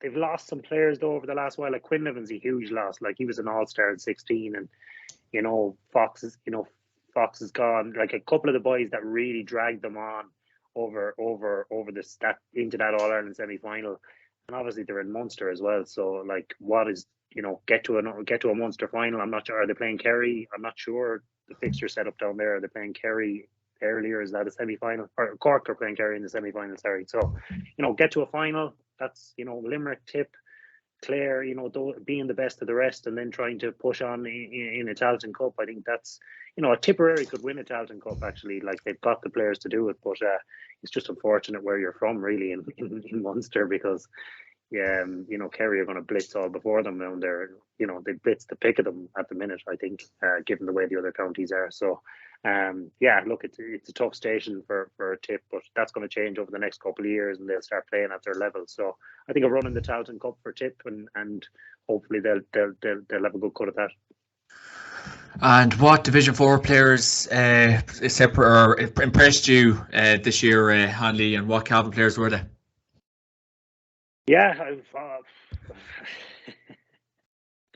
Jesus, no one from Cavan really impressed, even though they're won it, you know. I never give them credit. My boss is from Cavan. I couldn't give them any credit, you know. As Kevin says, you know, they Jesus, Finian, you didn't just tell me your father's from Cavan, did you? No, I said my boss is from Cavan. I said, oh, your boss? I bet you doesn't. He's probably a tight shite. No, I'm in the shed here. We have no electricity in the house. Yeah, no, look, Conor Sweeney for Tipperary was, I think, you know, he's carrying that Tip team there like on his shoulders, you know. It's remarkable, really, what he's done for Tipperary over the last while. Some of the points he kicks, and he can turn the sixpence. So, look, I know Gary McKiernan, obviously massive scoring for, and has been over the last few years. So I suppose those two players really were the standouts. Two elder statesmen as well. Like they've both been around the block for ages. Go back to the Paul Conroy thing. It's great to see, there's life in the old dog yet. So gotta plug for the older lads, because people are saying it's a young man's game, but in the league we saw a lot of the kind of elder players, and I think those two players stood out for their counties. There we go. Aaron Prendergast, your thoughts on Division 4 and Cavan lifting that trophy on the steps of the Hogan stand? Yeah, I'm sure it was a famous day, John. I think it'll be one that will live long in the memory. I'm sure you'll be first to queue up in Extra Vision down in Cavan and get the DVD. Sounds like it was as good as the Ulster Championship for you, John. Jesus, are you still on the beer up there? I wish. What are you on about Extra Vision, mate? You have to pay to rent something from Extra Vision. Yeah, no, they still have them down there in Cavan. They're a little bit behind the time down there. They've took them over. Oh God, go on, Aaron. Yeah, no, look, to be fair, Paddy Lynch was. I told you that. You did. You were saying you were the first. I think you gave him the inspiration, John. I think that's basically what's happened. He's listened to the podcast and said, you know what, that's all I need. What did he score? 415, I think, in total. I mean, that's some number altogether. He scored 2-3 in the final, I think. Yeah, he was. Okay. Most Cavan men like scoring, Aaron. Says you. Go on, let's hear your prediction, or no, your thoughts even. Yeah, no, look, I'd echo very much what Finian said there. I think he's very much gone through it all in great detail. I suppose one thing you would say is probably that we haven't touched on. It would have been actually great to see these games, see them in more detail, see more highlights, whatever. See more analysis, more discussion on the Sunday game in terms of what's happened, the big games, everything else. Like, I think Sligo finished with the second best attack in the country in terms of statistically. I think Galway only have a better attack than them. It would have been great to see them a lot more, to see what they're made of, to see the likes of Niall Murphy, Sean Carabine, and these kind of lads. And hopefully when they play Roscommon, because you would expect them to get past New York, when they play Roscommon in that Connacht semi-final, hopefully we get to see a bit of highlights in that game. And hopefully, look, they can, I think we'd all expect Roscommon to beat them comfortably enough, but it would be nice to see Sligo give them a bit of a challenge. So, yeah, and as Finian was saying there as well, Leitrim going up against London in Connacht, like, I think that's a very fascinating game, because London actually beat Leitrim in the league this year. They actually beat them away from home, and now they're actually playing them at home. And when you've seen even yourself, John, your own Cavan nearly tripped up over there in London. So that's a very tough place to go to. And yeah, I mean, that's going to be a very interesting game this weekend. Definitely will, Aaron. Definitely will. I suppose kind of touching on to some of the Division 4 teams and like the campaign that they did have, and I suppose Cavan obviously do have Antrim not this weekend, next weekend. So that's a huge game for Mickey Graham's men. So a bit of improvement needed. We've Kieran Holla, Brady coming back, and Derek McVitie's home from his travels as well. So much to Kev's discuss, I suppose. Yeah, I suppose. I think as Kev was saying there, I mean, I think the army will be out at Corrigan Park getting ready for the Cavan lads to come in. They'll be protesting. Irish Republican. They'll be all out on the streets getting ready for the bus to come in. But look, no, I think it's going to be a very good game, like, to be fair. And I have a sneaky feeling Antrim are going to turn you over, to be perfectly honest, because I think at Corrigan Park and the work that Enda McGinley's done, they have them very well set up. And I don't know what it is about Cavan. Like, although they've won 6 out of their 7 games, like, there's been a lot of times where they've nearly looked like they've been getting beat. They don't look like they've been at 100% the majority of the time. Like, nearly slipped up against London as well, for example. So yeah, I have a sneaky feeling Antrim might turn these over there. But like, I think Cavan have got probably the better players, but I think Antrim are probably the better team, the better coach team maybe at the minute. Under Enda McGinley, when you look at the work he's done, getting them up from Division 4 and nearly up from Division 3. And as Kev said there probably isn't a lot of underage players coming through there. So I think it's testament really to how well Enda McGinley's done there. So yeah, I mean, I'd be worried, John, if I were you. And Aaron, who are the Cavan players that impressed you in Division 4? Yeah, I mean, geez, I need to think, the double hands there. Both they're coming on both fingers. I think, Paddy Lynch, Gerard McKernan, obviously the two standout players. But look, special mention to Raymond Gallagher as well. I mean, 15 points he scored, the highest scoring goalkeeper across the all Silver Fox. divisions. The Silver Fox, yeah. The Silver Fox, as they say, yeah. So look, he was very good, top class player, obviously all-star winner there 2 years ago. Connor Sweeney, very very good as well from Tipperary, as we know. Mikey O'Shea, very good in there. I think 2-9. I think he scored in total. So Keith Byrne, I think he finished as third, fourth top scorer, I think, in the entirety of the league. And he's actually going to be suspended for the London game as well. So I'd go with those lads as my top 5, you could say. Super stuff. And Brad Pitt, your thoughts on Division 4? I think that's what we were expecting, Cavan and Tip, but very much echo what the boys said. I like Aaron's point there coming in. Look, from a Cavan perspective, I know a lot of Cavan people will watch this. Their last 4 performances have been very alarming. Yes, they've got over the line in 3 of them games, but they had to dig deep and show a bit of character. And realistically, with the resources that they had, they should have been, hockey in every team in this league, maybe bar Tipperary, with all due respect. And that wasn't the case. So, few alarming things. Again, to echo what Finian and Aaron had said, I spoke to you throughout the league, and I said to you about Gerard McKernan, not only about his quality, his leadership. At certain times when Cavan were down, one thinks back to the Sligo game, they were 8-4 down.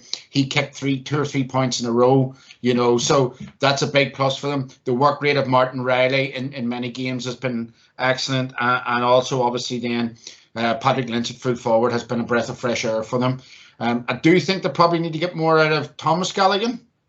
I'm not too sure what the story is with him at the minute, but the other thing is Raymond Gallagher in the final missed an awful lot of frees drawn from distance towards the end, which is a very concerning thing as well, especially when you get into the championship. So, there's a lot of things that Cavan are going up to a grind. This place is very compact.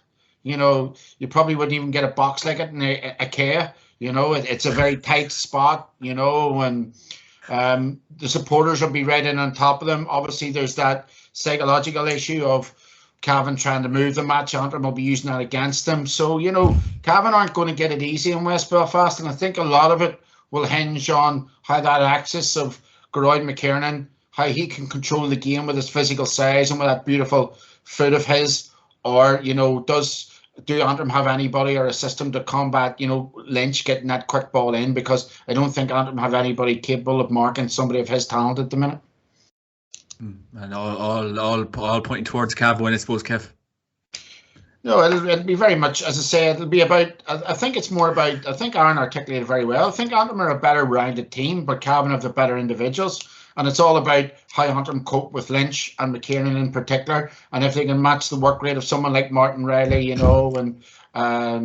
these guys like Luke Fortune who are up and down the park, what Cavan want is that work rate that they had 2 years ago when they won the Ulster Championship. I mean, their work rate was phenomenal. Their work as a team off the ball was incredible. Their tackling was, and there seems to be that bite and hunger has gone from Cavan, and they sort of coasted through Division 4. And as I say, alarm bells are ringing, John, coming into this game.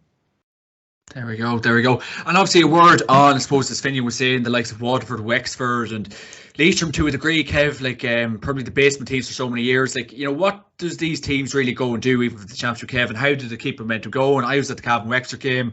Wexford just looks so depleted, out of ideas. It really is such a tough station for them teams, Kev. Yeah, it is. But I mean, I think Finian had said this earlier, you got to go right back down to base. I was talking about Laois. I think he was talking about Derry at the time. You got to go right back down there and you got to build up. Let's remember our good colleague on this show, Matty Ford, less than 10, 12 years ago was playing Division 1 football. That's where Wexford aspire to be, but they got to work at their underage structures. They got to look at what they're doing. They got to build that up then, and they got to try and, they take each game by game, look at the video analysis, try and improve. Johnny Murray was saying the other week about Cork. Look, knock it right back down to basics. What are we doing right? What are we doing wrong? Look at the videos, try and improve game on game. Try and build a bit of, momentum and positive spirit within the camp. And certainly that's what Mickey Hart had done at Louth when he first came in, and look where that's got them. So, it is hard for them. But you've got to start somewhere, John, and you've got to look at that positivity. And certainly if anything I'm hearing coming out of Leitrim at the minute about Andy Moran is he's brought a huge professionalism to Leitrim. Lots of guys are wanting to buy in there to what he's doing. It's a hard station, as Finian has rightly said. But you know what? Leitrim got to start somewhere. And if guys are buying in there, if everybody's moving in the same direction, and they get a run next year in Division 4. I think they won 3-4 games this year in Division 4. Maybe win another one, gets them up a league, the momentum builds. And that's what you try and do. So, that's what teams are aiming for. Maybe 2-3 wins. We've seen it with London. London got 3 wins this year. In fact, I'm just noting, and we'll come to talk about it this weekend's games. London were competitive in every game this year they played in Division 4, bar the Sligo game. There were 3-4, like Tip beat them by 5. Cavan beat them by a point in the last couple of minutes. So, they win the other 3 games. So they've had 6 really competitive games. When's the last time a London footballer can say that? It's starting to build momentum. See what happens next year. See if we can get a win. And again, back to Finian's point about the Tailteann Cup. Take it seriously. See if a team wins the Tailteann Cup, a Division 4 team. They'll be ready. They'll be on the ground next year looking for that league, getting up a league again. So, it is a hard station. I've been down there myself with Antrim. It's very, very difficult. But you just got to take the positives and got to try and build a momentum. There we go. And your players of Division 4, Kev? Conor Sweeney has to be the standout player, bar Geroid McKernan for me. Look, Tipperary I was very scathing of David Parr's team early on in the league. They had a couple of really poor results. I think they drew at Waterford, is that correct? But they came back from a couple of poor results at the very start. They didn't really play well against Wexford. We heard with Matty about that. They relied on four goals, maybe 3 of them gifted to them just to get over the line against Wexford. So, Conor Sweeney's been carrying them on his back. And in a way, Geroid McKernan at certain times was carrying a lot of the Cavan team, especially when they were down. So them 2 players are the standout players. Again, what we're looking at from Cavan, as I say, is I want to see more. I wanted to be coming on here and talking about a player like maybe Thomas Galligan and somebody else like Patrick Lynch. These guys should be having Division 4 by the scruff of their neck, and it hasn't been happening at the minute for a guy like that. So you got to ask the questions why. But certainly Sweeney, McKiernan, and Lynch would be for me the 3 standout players in this division. Super stuff. And breaking news just been sent in from Newry and Armagh, SDLP, MLA, Justin McNulty, Kev. Ray O'Neill is free to play against Donegal. Yeah, well, that's absolutely huge. Rain brings a real different dimension to this Armagh team. I think Finian had said it at the top of the show when we talked about Armagh this year in the league. He's really come of age. Armagh sort of changed their game style a wee bit. I think McGeaney, you can see Kieran Donaghy's blueprint, get it in, kick it in early. And Rain's really stood up, and look, they've got the thing about Armagh is this year they've got Grugan taking over the scoreboard. They get O'Neill taking over the scoreboard. They've young Conor Turbot who's come off the bench kicking over the scoreboard. Jordy O'Burns is attacking a wee bit more. So look, they've real options up front, and they'll give Donegal everything they want. And Ballybuffet, the big stat there is even if Armagh had everybody playing for them, it's really difficult to beat Donegal and Ballybuffet. I think they've had 1 defeat in something like 10 years in the championship in there. So, regardless of which schizophrenic Donegal turn up, the bad one or the good one during the league, I think at home it's going to be very difficult for Armagh to win that game. But having Ryan O'Neill in there gives him a huge and timely boost. And, him in the full forward line, it's going to be quite tasty to see that Armagh, the way that Armagh set up and the way that they play. And indeed, given that he's back in there now, how the way Declan Bonner sets up his Donegal defence to try and combat, getting that ball into a free scoring forward line. And do you reckon that put a smile on Justin McNulty's face, Kev? No. And I don't think it put a smile in Geezer's face either. What about Geezer and Brolly last week? That could be a podcast Yeah, by itself. it was the nearest thing to the worst fights in Still and White and the Ragman. Who knows, you know.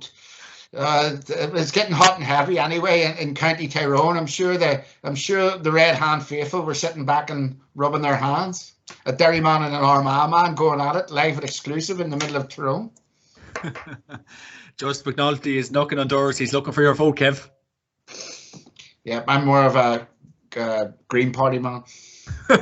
Very good. Finian Hanley, Rian O'Neill is going to be the John Cena in a few weeks' time. Yeah, no, it's good. It's great for us. It's great for us that a player of that caliber, like you couldn't be, you know, going into that game and Armagh will be missing a few, but to be missing their best player, you know, from as a spectacle, it's just, you know, and that's the problem again with everything that goes with the way the championship is set up. It's a one-off game, and Christ, if a player like that was missing, it'd be an absolute disaster for the championship. Everyone's going to be looking to see him because he's been so good. And as Kevin says, he makes Armagh tick with that long ball, and Donaghy's all over the diagonal ball into him early, which is great because, you know, he's so skillful, and him and his brother, they can kick from anywhere. So look, it's a huge news for Armagh. Look, it puts them back in the mix. I don't see them beating Donegal up there, to be honest. I think Donegal will have their house in order and they will be sharp up front. Morgan, McBrearty, you know, if they're on song, I can't see Armagh holding them. So look, big news that Rian O'Neill is playing, but you know, Donegal will will they let a Neil McGee or someone in to ruffle a few feathers, possibly, you know, shake it up a bit and see what the Armagh boys are made of. But no, I think Donegal will win that game. I think they're you know, Jekyll and Hyde in the league, but I think they'll be good. They'll be good enough to beat Armagh in a couple of weeks' time. Super stuff. And Aaron, what's your take on Mr. Rian O'Neill being back for the Ulster Championship game? Yeah, look, I mean, oh, Johnny boy. Look, no, like I think Donegal, as Finian saying, there at home in Ballybuffet, such a tough place, obviously, for Armagh to go to. I remember Donegal wiped the floor with them really 2 years ago and sent them to their nearest cleaners. So, to be honest, I would probably fancy Donegal to win this one, even with Rian O'Neill back. I think Donegal beat Armagh in the final game of the league as well. So, but Rian O'Neill back, yeah, it kind of does change everything, because I think you would probably comfortably say Donegal probably without Rian O'Neill. And now with him back in the mix, it definitely makes a huge impact. It'd be interesting to see what the verdict is and why the suspension's been removed, and what the story is with the other players as well, whether their suspensions have been removed or is there just a special rule being put in place for Rian O'Neill. I don't know. It'd be interesting to find out and hear those news. Innocent until proven guilty, apparently. So I suppose there you go. I'm not a lawman or a man of the court, so I'll have no comment. Plead the fifth. That man, the pink shirt is. Plead the fifth. Great stuff. Now, lads, this is where it gets interesting. Championship time. It's back. Ulster Senior Football Championship preliminary round this Saturday. Fermanagh against Tyrone in Brewster Park at 6:30. Live coverage on Sky Sports Arena. We're going to see Peter Canavan back on the screens. Finian Hanley, this is an interesting game to look forward to. Yeah, is it? It's yeah. Look, it's a Division 3 team versus Division 1 team, the All Ireland champions. Tyrone should have well enough now. You know, Kevin will give you more of an insight, but I think Tyrone will have well enough. I think they'll get their house in order. PD Hart is out, I believe. Big loss. You know, one of the standout players over the last 2 years. Plays anywhere, plays all over the pitch, picks at wing back, but plays corner forward, corner back. You know, he can nearly take the kick out. So he's a huge loss for Tyrone, which will give a bit of hope to Fermanagh. But you know, Sean Quigley needs to be really firing. But I think Tyrone will deal with them. They'll deal with them, you know, pretty handily as well. I think they're you know, Niall Morgan and goals. They're obviously they're the All-Ireland champions for a reason. Whilst they probably regressed a small bit this year, I still think they'll have well enough for Fermanagh on Saturday. Super stuff. And Kevin, what would be your take on events that's going to be taking place in the fortress that is Brewster Park, Enniskillen? Yeah, well, it's quite interesting. Both teams finished 5th in their respective divisions, albeit 1 and 3, but both had sort of 3 games towards the end of the league that they'll be really coming into this game. You know, Fermanagh played Limerick, Westmeath and Louth in their last 3 games. You know, teams that finished above them in the table, and obviously we know that, you know, Dublin and Mayo came to Healy Park before that great win for Tyrone down in Killarney. Look, Tyrone will be coming on into this game huge favourites, but also, you know, with the fact that their form has turned around a bit in the league. Truth being told, it's not the same Tyrone as we seen last year, nowhere near. They've conceded 2 goals in 3 games, they've conceded 2 goals in 3 separate games in the league, 2 against Kerry, 2 against Donegal, and 2 against Armagh, which is very on Tyrone. They've conceded 73 points as well. On the flip side of that, they've only scored 376. So, you know, wee bit of a worry at the back how things are going. Their discipline's been a bit of an issue. You know, a couple of red cards. Pádraig Hampshire this year, even for their team captain, has been that's been a bit of an issue for them in the Armagh game, and then again, I think it was in the Dublin game. I think Aaron gave that ridiculous stat earlier on. Sean Quigley has kicked 430 for Fermanagh on the flip side of this, and Fermanagh have only scored 566. So, you know, Fermanagh have kicked 122 without Sean Quigley. So, you know, absolutely ridiculous scoring, and shows you how important he is. Just a couple of things. I mean, to go on what Finian said, Petey Hart's such an integral player for Tyrone. You know, he can play in different positions. He can play in the backs. He can play in the forwards. But just the way he stands up at times and kicks big scores, you know, we've seen the one down in Killarney. You know, he's such a leader for them. And that's a real big, I suppose that's a real big issue for them as the championship, because we're on a championship now, John. Let's not forget that it's week about. You know, it's very quick turnaround time because of the new season. So, you know, we just don't know how long Petey's going to be out for at the minute. Somebody said it was an appendix, so I'm not sure what the medics are around that. The other issue is Matty Donnelly's gone for the season. Another big blow, because if Tyrone have problems at the minute, it's not in it's in their forward line, I think. The badge, they haven't got that structure. Talked about this against Dublin. There's no target man at the minute to hit. Their structure's all wrong. Dara Canavan's playing 60 yards from goal. McCurry's up inside on his own, you know, being outcrowded. So, you know, they're big issues. The one for me, when Petey Hart and Matty Donnelly are out, I want to see Conor McKenna step up to the mark and give us some leadership. You know, he's been in and out of the team over the league. I think he's been seen more at Cheltenham with horses than he has, you know, on a GAA pitch. So we need to see something from him.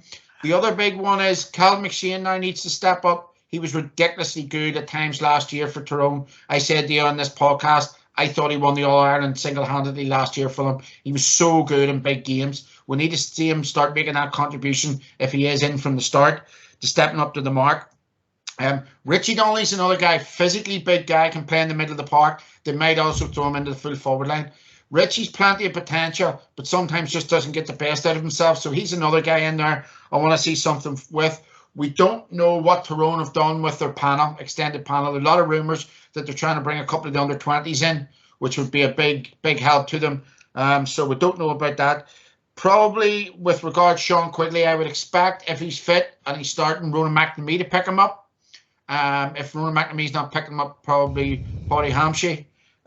Kieran Corrigan has been kicking a few scores as well up front for Fermanagh, so I would expect probably Michael McKinnon to pick him up.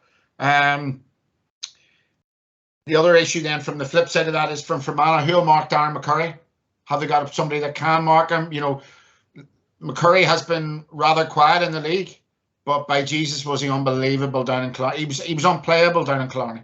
You know, his turn on a sixpence, his shooting, he was ridiculously good. So he's coming at this in a rich vein of form. And I don't think Fermanagh have the defence to combat that. And when we look at Fermanagh's half-back line of Josh Largowanis, Richie O'Callaghan, and their captain, James McMahon, a guy I've spoke about here before. McMahon is a sort of good reader of a game, and he'll drop back in and that'll leave now Sludden to go. And you know what? I think I'm just going to say it. Tyrone are going to suffocate Fermanagh to death. You know, Fermanagh will not be able to get quick ball in. They'll be going into the tackle. That work rate of Sludden, of Conor Myler, of Kieran McGeary. You know, you just think Tyrone have far too much for them.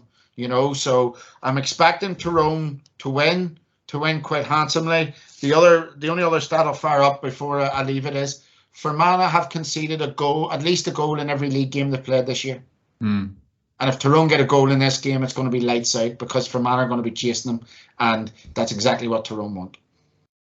There we go. And Aaron, your thoughts on events that are going to be taking place in Enniskillen this Saturday night?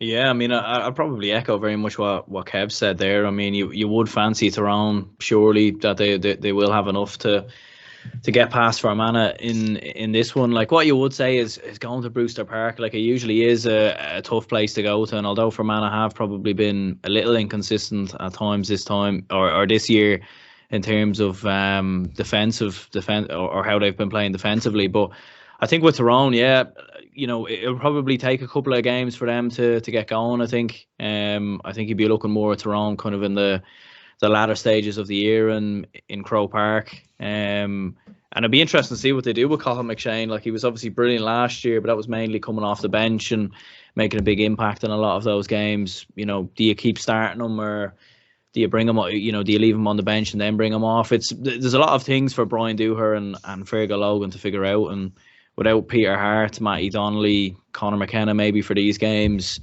it might be tough for Tyrone, but you still expect them to come through against Fermanagh. Look, they are All-Ireland champions at the end of the day. And I think it's going to be tough for them coming through Ulster. Like, Derry obviously up after this one. Then either, could be Monaghan then probably in the semi-final. So if Tyrone are to come through Ulster, they're going to have to do it in the most difficult way possible against some very, very tough teams. But you would fancy them to have enough to get past Fermanagh in this one. You definitely would, Aaron. You definitely would. And briefly moving on to Sunday action in the Connacht Senior Football Championship quarterfinals, you have London against Leitrim in Ruislip at 2:30. And Finian, I suppose, obviously both teams did have a decent league campaign, but if Leitrim really want to have a good shot this year, they should really be getting over the line in that one. But you just never know. It's a big one for Andy Moran, all right. Yeah, his first championship game in charge, and as I said, like, Keith Byrne, huge player for Leitrim. Like, Emlyn Mulligan as well, obviously, is still knocking around. I see he played his 100th game there for Leitrim as well. So big leader, free taker, everything like that. But that'll be a lot tighter than you think. Ruislip, I've been there. It's a dog of a place to go to. It's, you know, obviously you've got the fanfare, you've got all that sort of stuff as well. So a lot happens over there. The smell of hot dogs and stuff out of the coming in when you're standing in full back or whatever it is. Smell of a few things, I'd say. Yeah, and the crack is good. So look, it's not as easy as you think over there, but you do. Look, I think Leitrim will earn their corn over there. I think it'll be very, very tight. London will be buoyed by their league campaign, and I think, it's a hard one to call. I'm actually going to give London the nod on that one. Just for a bit of crack. I think they're really pushing for this, and I think they'll turn them over. Kev, what's your take of that game? Jeez, I wouldn't mind a hot dog now, boy. I wouldn't mind a hot dog. That's it. I'm tearing. Just before Finian said it, I'm actually going to go for London in this too. They've got real competitive games under them.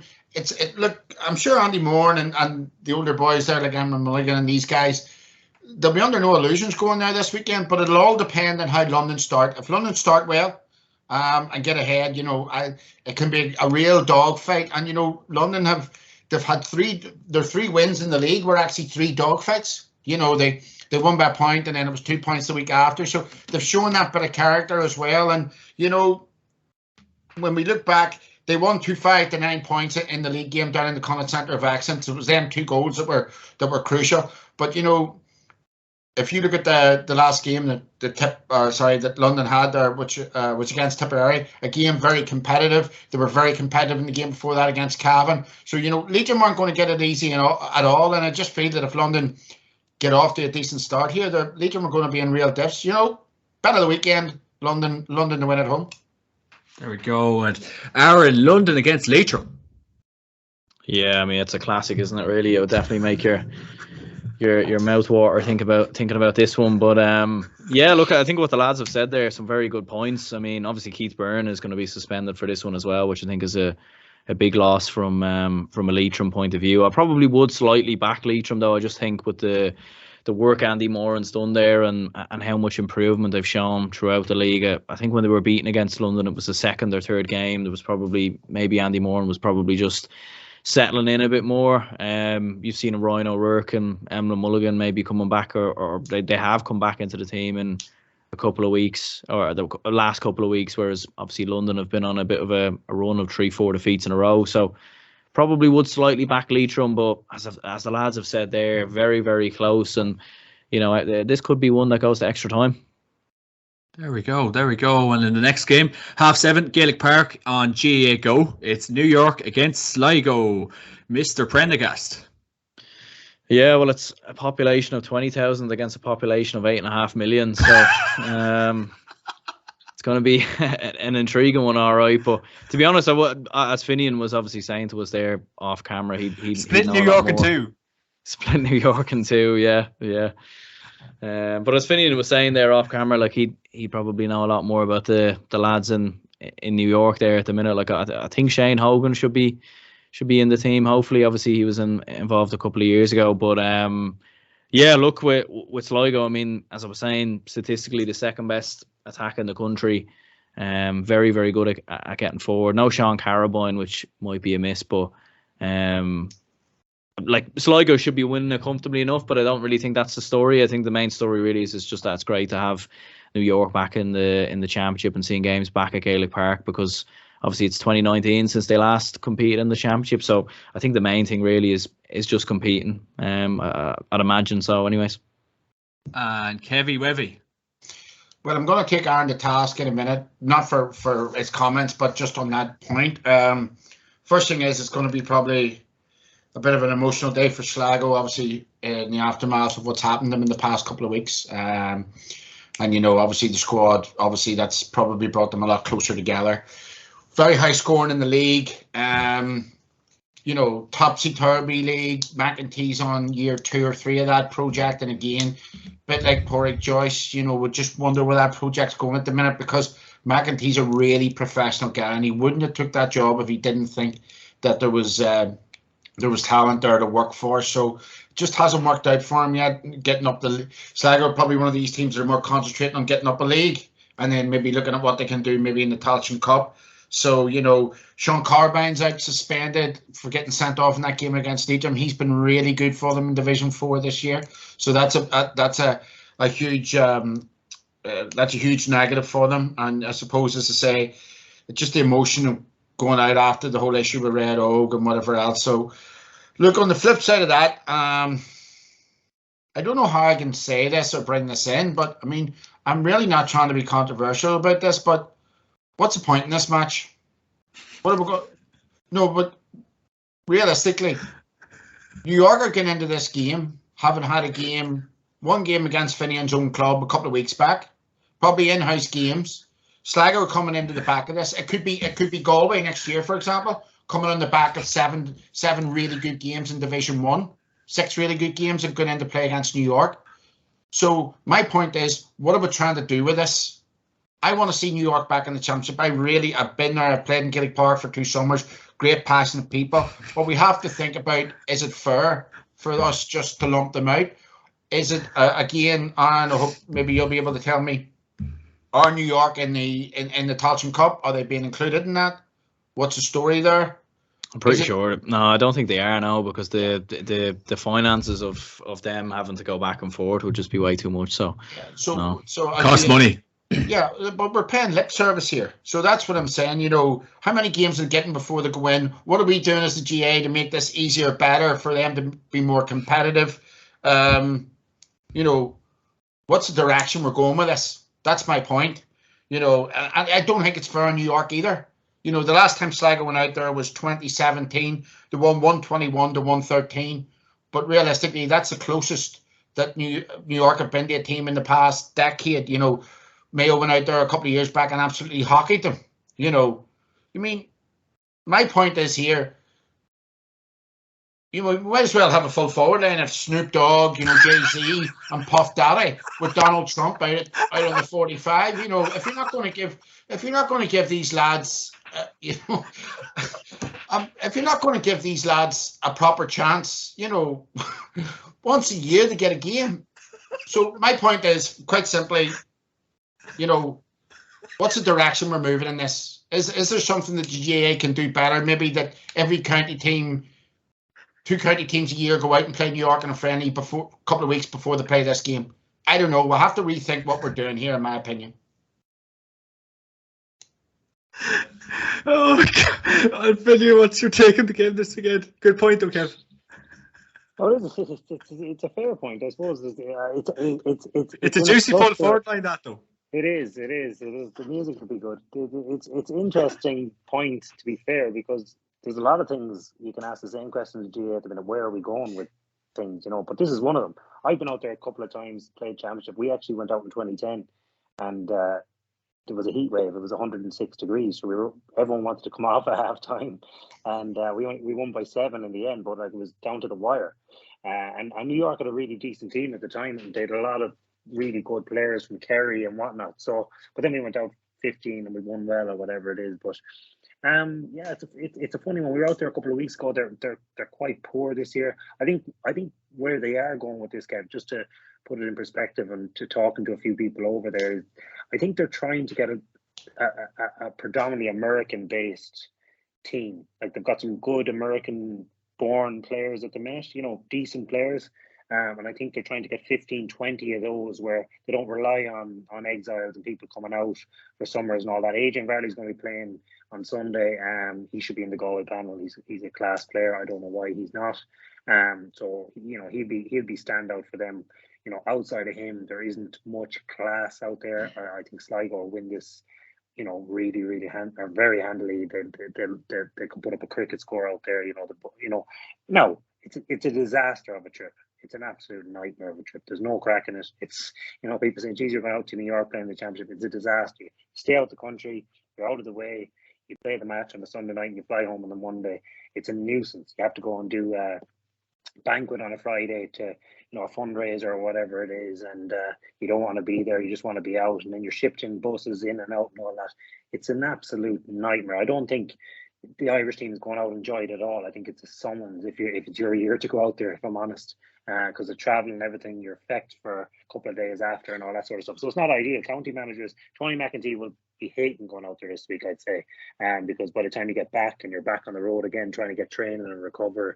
But I think that's what they're trying to do. They're trying to get, a lot of New York-based players that can travel in and out of the country to start with, that don't need visas and all that sort of stuff, and try and grow the base. And their underage is coming. They're playing in Failing now and stuff like that. So, but again, the fundraising has to be huge to get them over and back for Tailteann Cups and stuff. So they have to look at the money side or whatever. They do have big sponsors over there, but I think, if they got to win in the championship or played a couple of games, I take Kevin's point. I think we need a clear path for what's happening, because they're obviously streets ahead of the other American teams. I don't know, San Francisco or Chicago, can they compete or whatever it is? But it's a funny one and it's a complete nuisance, but I think Sligo will absolutely batter them at the weekend.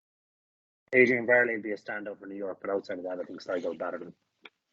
The full forward line for New York could cause a few problems, though. That full forward line, yeah. They'd be able to fly them home anyhow. They have the money to fly them over and back. So they did come over here before. New York did come over here before, back in the 90s. I think they played Galway in some game back in the 90s or something, before when it was a lot easier to travel. But after 9/11, that all changed. So again, I don't know. Do they play London in the first round every year and let the winners come into the championship or something like that? I don't know. It might be a better way of looking at it, or is there another team coming that can do that, or play the bottom team in Division 4? I don't know. Just because it's closer to Connacht doesn't mean that it has to be a Connacht team. And I'm sure I'll be thanked by a lot of managers for saying it, because, as I said, it's a bit of a summons of a trip now. It's not enjoyable. Yeah, we played them in 2015 in a few challenge games, and it was a very enjoyable trip for the Capitals. So there we go. Who paid for that? It wasn't you bollocks anyway. Probably still there, John, aren't they? They've been stranded at the airport. Oh God, Aaron. To finish off yourself, bar Saturday night. What are the predictions for this weekend? Bet of the weekend and player to watch, except me. Yeah, a tough one, really. I mean, I suppose player. Yeah, I mean, bet of the weekend really probably would be London to beat Leitrim. I think Leitrim are favourites, I'd imagine.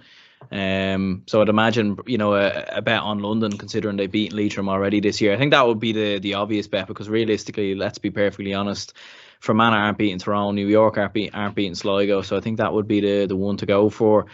And then player to watch for the weekend, as Kev was saying earlier, you know, Sean Quigley may be going up against Ronan McNamee. I think that's a very tasty matchup. That could definitely be one to watch.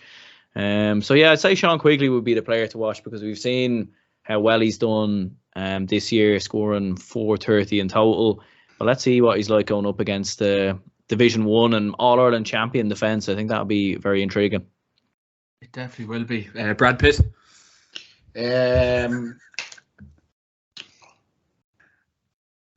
Bet of the weekend again is London, but you said. Player I'm going to go for is going to focus again on the Tyrone versus Fermanagh game.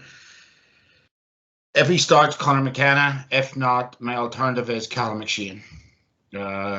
Really two vital players for Tyrone. Yes, it's only the start of the championship, but Tyrone have now lost Paul Donaghy from their forward line. They've lost Mark Bradley from the squad. They've lost, obviously, Matty Donnelly as well. So there's going to be big question marks asked about Tyrone's forward line in the next 2 months. So them two guys are going to be pivotal for them. And if one of them starts, then I'd like to see Conor McKenna. If he doesn't start, then let's see what Callum McShane's made of.